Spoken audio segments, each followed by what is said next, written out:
eu queria saber se tem o Satã, que é o principal articulador de tudo isso. Tem. Esse aí é que eu me confundo um pouco. Esse cara que é o grande articulador do satanismo é o Lúcifer que caiu, ou esse cara já existia há muito tempo antes? Como que é, vamos dizer assim, o mito, tem o mito de criação da igreja, né, de Deus, sei lá, como que é essa origem, vamos dizer assim? Entendi. Sabe? Excelente. Sim, entendi. Desde quando ele está operando. É, né? como que isso surgiu? O nome dele já foi dito pela literatura judaica como Samael, né? Mas não tem nada a ver. É Lúcifer mesmo, que fala em Isaías, é o portador de luz. Então, Lúcifer é um nome, ele vai estar em Ezequiel capítulo 28, que diz que ele era o querubim ungido. Isso mostra a patente dele, querubim. Ungido, então ungido ele era separado para alguma coisa, santificado para alguma coisa, né? E diz que era perfeito nos seus caminhos, né? Que era uma pessoa, que era um anjo do bem. Só que você só pode invejar quem você está perto. Ele estava muito perto de Deus, ele teve inveja de Deus, quis ser como Deus. Como diz a palavra, ele quis subir acima das mais altas nuvens e ser semelhante ao Altíssimo. Então ele quis ser Deus. Ele quis ser Deus. A partir do momento que ele quer ser Deus, ele se transforma, Lúcifer se transforma em Satanás, que na verdade é só um adjetivo, não é um nome. Satanás é uma palavra em hebraica que quer dizer Satã, né? O adversário. Né? E a palavra diabo vem de diabolos, vem do grego, é aquele que traz divisão. São adjetivos só, mas o nome é Lúcifer. Né? O resto são só adjetivos. Né? E ele sim é o majoritário. Agora, o poder de persuasão dele é inacreditável. Ele enganou a terça parte dos anjos. A terça parte, isso não é pouco. Quando a gente imagina em terça parte dos anjos, quando a gente faz uma projeção para a Terra, temos 7 bilhões e meio de pessoas aqui, né? A gente vai ter uma ideia, a terça parte, né? Só que a Terra é um ponto no universo, é um nada. Né? Quando foi a sonda Voyager saindo do sistema solar, ela tirou uma foto da Terra perto de Saturno e a Terra é um pontinho. Até Carl Sagan chamou de um pálido ponto azul no universo. O nome né? do livro dele, né? O nome do livro dele é esse. Exatamente. Né? Pálido ponto azul no universo. E aí quando você vê as proporções, a Terra perto do Sol, um ponto. O Sol perto de uma gigante vermelha, um ponto. Né? Nós só enxergamos 4% do universo. O universo observável é só 4%. A gente não tem ideia de nada. Agora você imagina que o Deus Criador, o Todo-Poderoso, o El Shaddai, vai criar, né, uma quantidade de anjos, né, para caber somente nessa bolinha da Terra. Né? Então eu imagino que essas miríades são muito maiores. A Jerusalém Celestial é muito maior do que isso. Tem tamanho de uma galáxia, talvez. Né?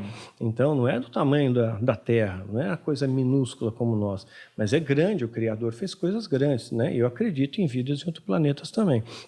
Porque seria utopia a gente acreditar que tudo isso aqui foi feito só para a gente. Né? Eu já falei isso em vídeo, inclusive.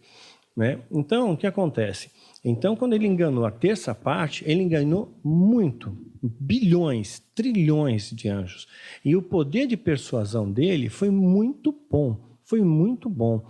Né? O que ele falou para esses caras, para que ele falou para esses demônios, né, para esses anjos, né, que conseguiram enganá-los? Tem um livro, Paraíso Perdido, do John Milton, ele dá algumas pistas, ele sugere algumas ideias. Né? Então, dá a impressão, e como ele estava muito próximo a Deus, muito próximo do rei, digamos assim, ele sabia coisas que ninguém mais sabia. E ele começou a espalhar, isso é teoria do John Milton, tá? Começou a espalhar, e eu estou usando até como ilustração para a história de Mitre, né?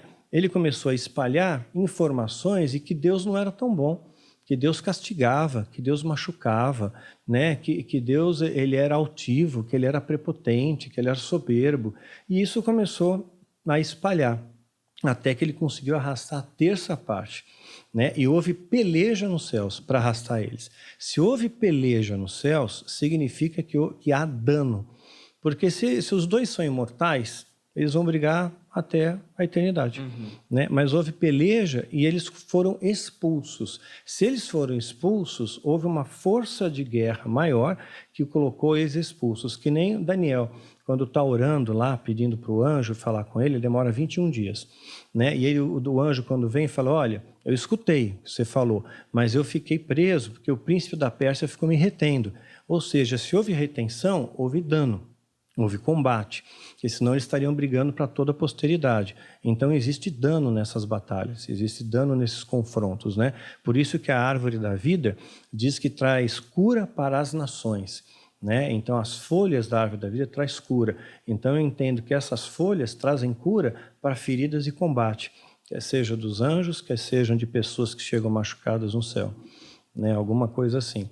Mas ele consegue sim, trouxe toda essa galera para cá, houve peleja real, né? Mas ele só consegue aparecer dentro do contexto ritual. Fora do contexto ritual não pode. Os anjos já conseguem, você tinha falado que eles Anjo, já conseguem. sim. Você já teve contato com algum anjo? Tive, pontual, você vem convertido há 22 anos, né? E mais, né? 23 anos. E eu tive, sim, contato com alguns anjos. Casos muito pontuais, né? Tive 8 vezes, mas muito pontuais.